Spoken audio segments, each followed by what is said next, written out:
Hemos caminado 3 domingos durante este mes conversando sobre qué significa vivir nuestra fe en Costa Rica.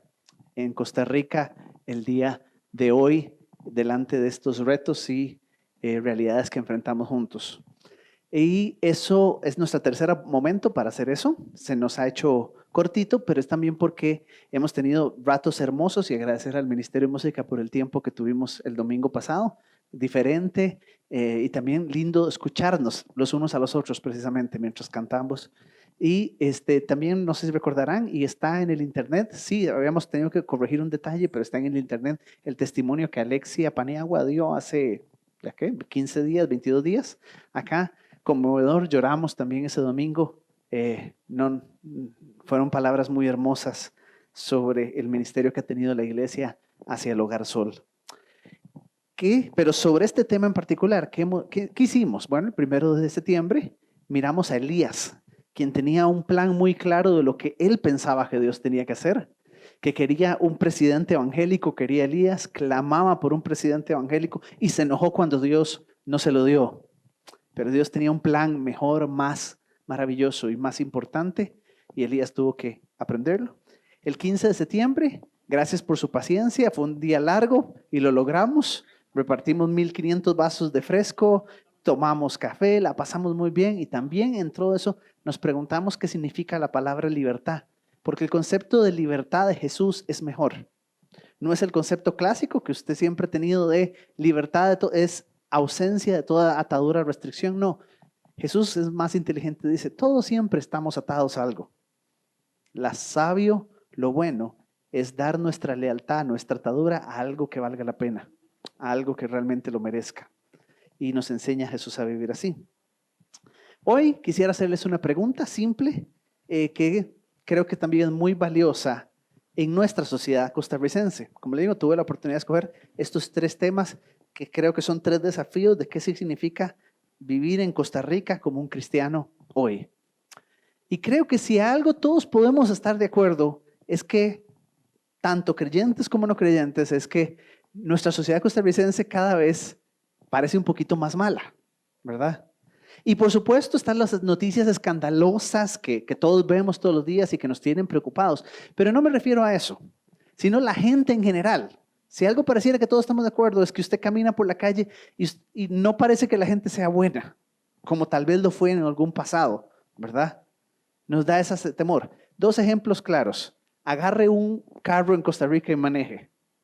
Y usted rápidamente va a encontrar a alguien haciéndole una mala cara, ¿verdad? Alguien violento en el carro, ¿verdad? Y usted dice, ¿y por qué? ¿Por qué esa persona actúa de esa manera? ¿Y por qué siempre que cuando el tico agarra un volante como que se transforma, ¿verdad? Y de pronto, ¿qué es esto? Porque no lo harían en otros espacios, pero en la calle te insultan, en la calle te...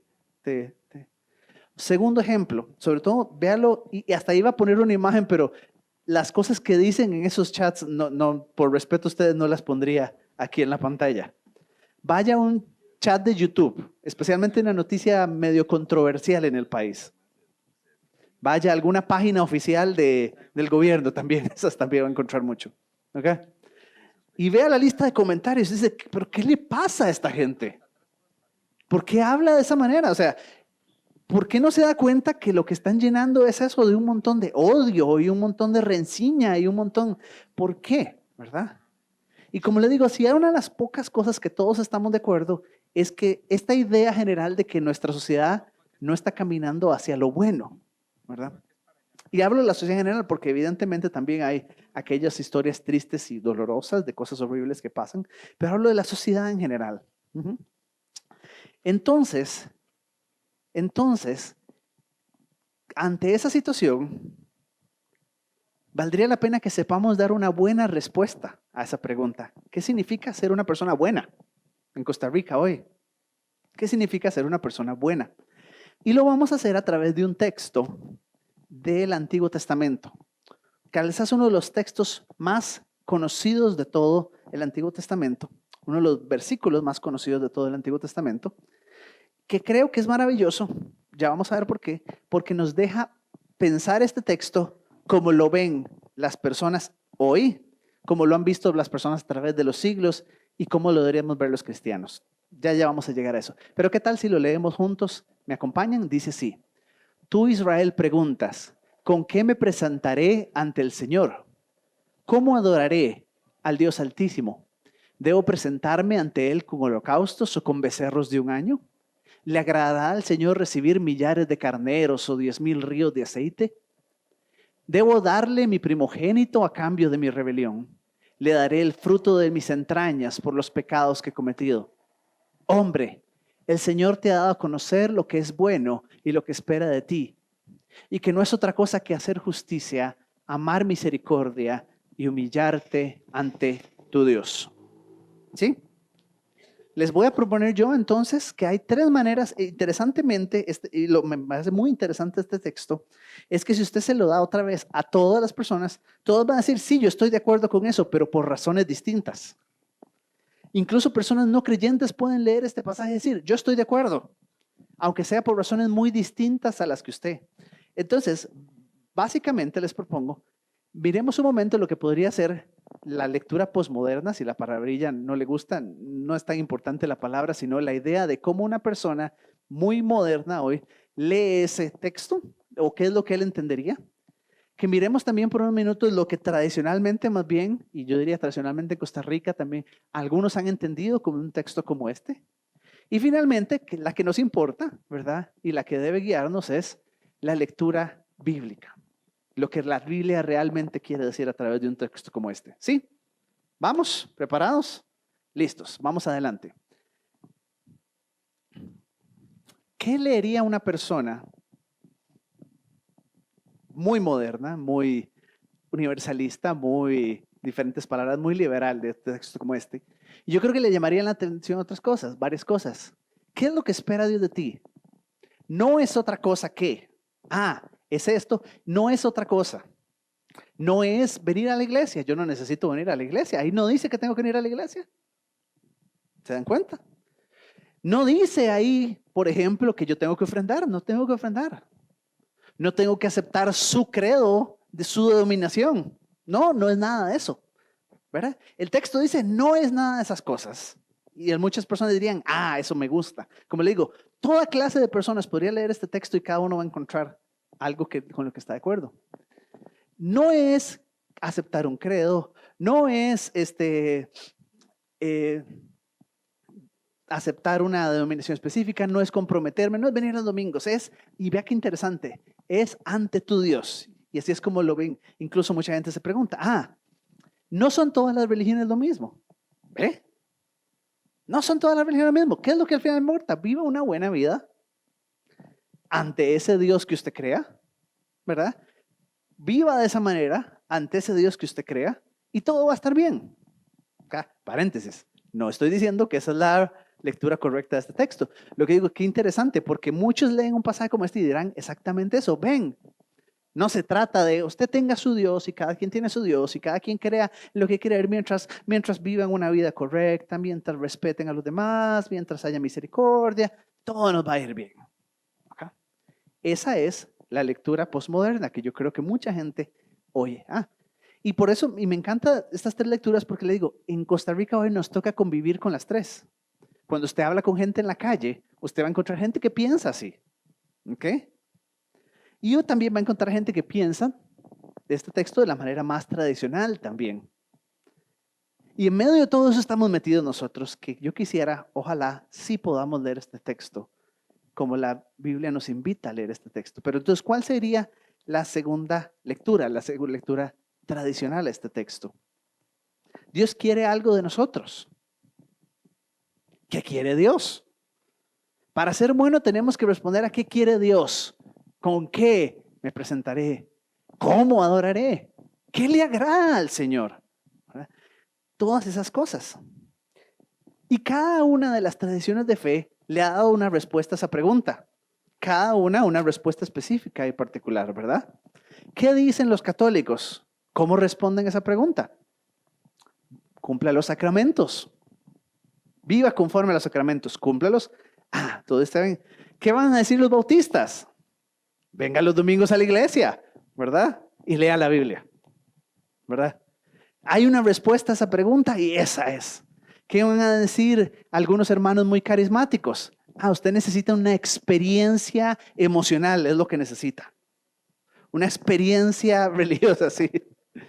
¿Qué van a decir ciertos movimientos hoy más contemporáneos también? Son palabrillas muy sofisticadas. Usted tiene que sembrar una semilla. Usted tiene que seguir las enseñanzas de este apóstol o de este otro. Usted tiene que estar bajo la cobertura de este o del otro, de aquel otro. ¿Verdad? Eso es lo que usted necesita. Usted siempre tiene que encontrar cómo dar respuesta a eso que Dios quiere que usted haga, y la respuesta la tenemos nosotros particularmente. Ha sido la forma tradicional. Y hoy usted convive con mucha gente que piensa de esa manera. ¿Okay? Así que tenemos la forma posmoderna de leer un texto como este.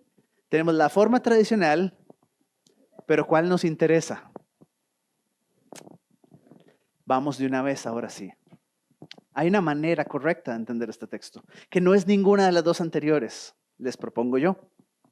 ¿Y cuál sería? Leámoslo una vez más. O déjeme hacerle la pregunta importante de esto. ¿Cuál es la respuesta a todas esas preguntas del verso 7? ¿Cuál es la respuesta? Y solo hay una palabra y solo hay una respuesta a todas esas preguntas del verso 7, ¿verdad? ¿O no? Eso en español se llaman preguntas retóricas. Y la respuesta es no. ¿Le agradará al Señor 10,000 ríos de aceite? ¿Puede siquiera imaginarse cuántos son 10,000 ríos de aceite? ¿Qué es esa locura? Y nuevamente era aceite que se usaba para ofrendas. Sí, algo muy precioso, pero ni eso le agrada al Señor. Le agradará al Señor que yo tome todos los becerros y todos los sacrifique. E incluso cuando no cabe más que preguntar, ¿le agradará al Señor que yo entregue a mi hijo, mi don más preciado, lo más valioso que yo tengo? Y la respuesta es no, no.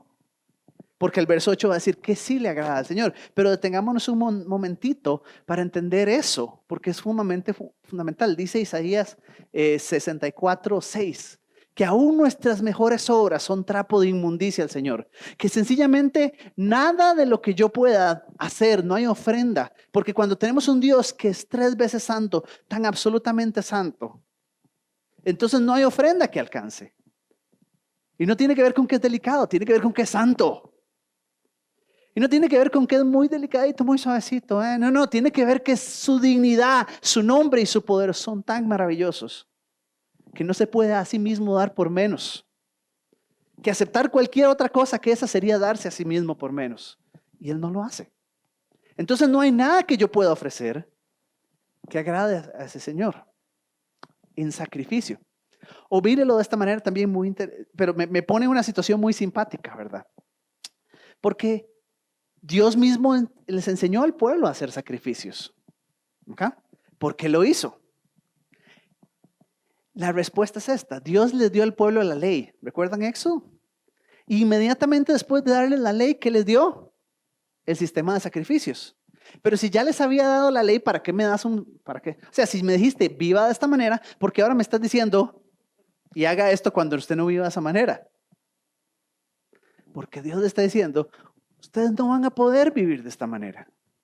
Sí, esta es la manera en la que deben vivir, pero de una vez estamos claros que ustedes no van a vivir de esta manera. Y les voy a enseñar una manera, les voy a enseñar un sacrificio. Tiene que haber un sacrificio, tiene que haber alguna justificación. No hay manera en la que ustedes vivan ahí. La respuesta final de eso va a ser Jesucristo, pero ya casi llegamos hacia eso. ¿Okay? Verso 8, entonces, veámoslo con mucha calma. 3 palabras claves. Y solo tengo tiempo para mencionarlas, pero creo que son muy valiosas. La Biblia habla mucho de justicia. La palabra hebrea es mishpat y es maravillosa. Porque lo que para usted y nosotros es justicia, la Biblia son 3. Para nosotros justicia es que todo el mundo reciba lo mismo trato igualitario, ¿verdad? Pero cuando la Biblia usa mishpat, muy a menudo la usa para hablar de varias personas, del pobre, del huérfano y de la viuda. Porque para la Biblia justicia es también reconocer que hay quienes no van a poder. Me encantaría tener más tiempo para ver algunos versículos, pero confíe en mí por el momento y estúdielo por usted mismo. Mishpat siempre habla del pobre, del huérfano, de la viuda. Hay quienes son más necesitados. Darles igual que a todos los demás, no, eso no alcanza, eso no es justicia ahí. Y hay un tercer uso que la Biblia hace de justicia, es el uso de la generosidad. Para la Biblia, la justicia, ser generoso es lo que es justo. Y no ser generoso, entonces es injusto. Que es muy curioso, porque cuando usted piensa que usted es una persona generosa, usted piensa, soy una persona buena, soy generosa. Hago esto, no tengo que hacerlo, lo hago porque soy generoso, ¿verdad? Pero la Biblia no piensa de esa manera. ¿Sabe por qué? Porque en la Biblia todo lo que usted tiene es de Dios. Y cuando usted no lo comparte, ¿sabe qué significa eso? Usted no está reconociendo que eso que usted tiene es de Dios. Usted no está reconociendo que eso no es suyo, que usted no se lo puede dejar solamente para usted, que lo correcto, si es de Dios, es usarlo en los propósitos que Dios tiene. Para la Biblia, la justicia es algo maravilloso. Sí es trato igualitario, pero como le digo, es el cuidado de los pobres y es también generosidad. Sumamente completo, sumamente grande. Y eso, de eso se trata, hacer justicia. No de una de las tres, de las tres. Lo segundo que nos dice, y esta es maravillosísimo también, amar misericordia. Porque el énfasis es, no solamente sea misericordioso, es ámelo. ¿Se da cuenta? Nadie aquí estaría en desacuerdo de que sí, es bueno ser misericordioso, pero lo que está diciendo es, ame ser misericordioso. No solamente hágalo, no solamente regocíjese de que usted fue misericordioso, diga, esto es lo que yo amo. No hay otra manera en la que yo quisiera vivir que esta. La vida de la persona que es misericordiosa. No existe. De hecho, en el hebreo es sumamente curioso porque la palabra misericordia ahí es hesed. Y hesed también se traduce como amor en algunas ocasiones. Entonces, lo que está diciendo es, ame ese amor misericordioso. Es como un énfasis muy fuerte. Ame esa forma de amar tan particular llamada hesed, misericordia. Ámelo. Ámelo. No solamente hágalo porque usted cree que es lo correcto. No solamente piense que es lo que usted debe hacer. Tiene que disfrutarlo en el fondo de su corazón. Amar misericordia. Y por último, humillarte ante tu Dios. Hay unas traducciones, ojalá tenga una usted también, y lo puede revisar ahora mismo, que dicen las traducciones, y camine humilde ante su Dios. Es la idea. Siendo la idea mientras va caminando, mientras anda en la vida. Es también un proceso. Entonces, usted va buscando cada vez más dirigirse en una dirección específica. Esa humildad que debe usted tener ante su Dios. Y para explicar este punto, déjeme también darle algo, proponerles una idea que me parece muy interesante. Si usted miró con cuidado este texto es más o menos el resumen de Miqueas de todo el Antiguo Testamento, ¿verdad? Pensó en los sacrificios y pensó en la relación con Dios, ¿verdad? Y en medio de todo eso, Miqueas dice, esto es lo que hay que hacer, ¿verdad? Este es el gran resumen que Miqueas está haciendo. De todo eso que Dios había revelado a su pueblo acerca de sí, acerca de cómo relacionarnos, acerca de los sacrificios, acerca de todo esto. Entonces este pasaje es, síganme aquí por favor, y gracias porque volvieron a ver, síganme aquí, todos hicieron así. Síganme aquí, el equivalente del Antiguo Testamento a lo que Jesús dijo es el gran mandamiento, ¿verdad? Deberían poder compaginarse esas dos cosas. Y yo creo que de hecho sí lo hacen, ¿verdad? Porque Miqueas, así como Jesús, van a resumir. Entonces, ¿en qué se resume toda la ley? Le preguntaron a Jesús. ¿Y qué dijo Jesús? Sí lo saben. Amarás al Señor tu Dios con todo tu corazón, con toda tu alma, con toda tu mente y a tu prójimo como a ti mismo. ¿Okay? Pero en palabras de Miqueas, haz justicia, ama misericordia y sé humilde ante tu Dios.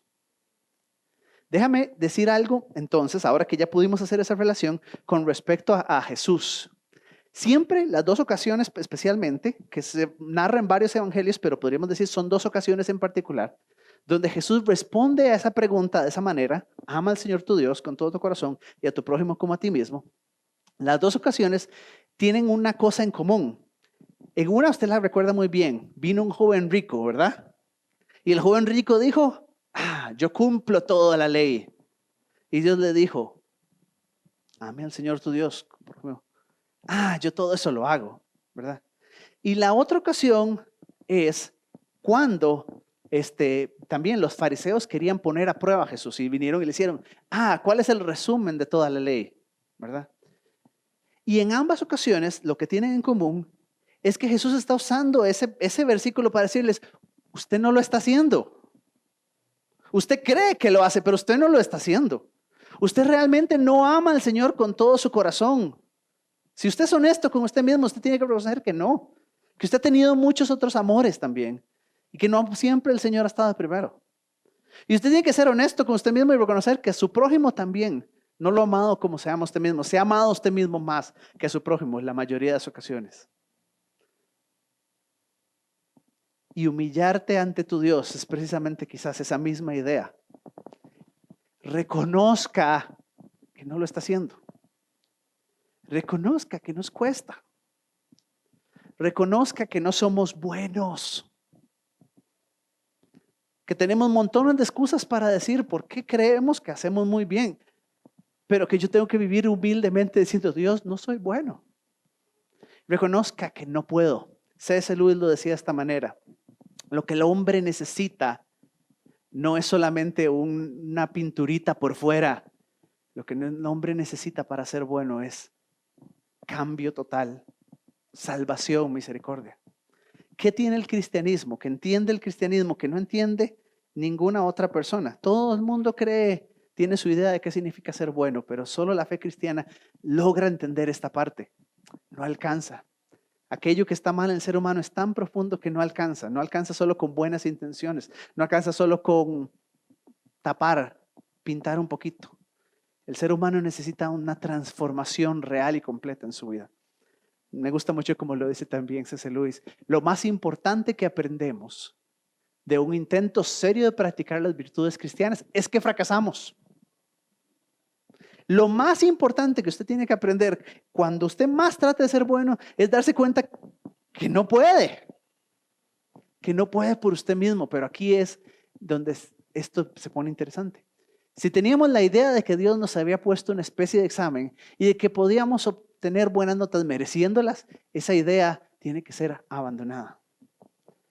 Tiene que ser abandonada, ¿por qué? Tiene que ser abandonada por la realización de que solo con la misericordia de Dios, solo humillándome a Dios, puedo realmente hacerlo. De que sí tengo que practicar justicia, como la Biblia me lo dice. Tengo que amar misericordia, no solamente hacerla, amarla. Y tengo que vivir humillado delante de Dios. Ese es el concepto bíblico de una persona buena. Ese es el concepto que vale la pena caminar. Oramos.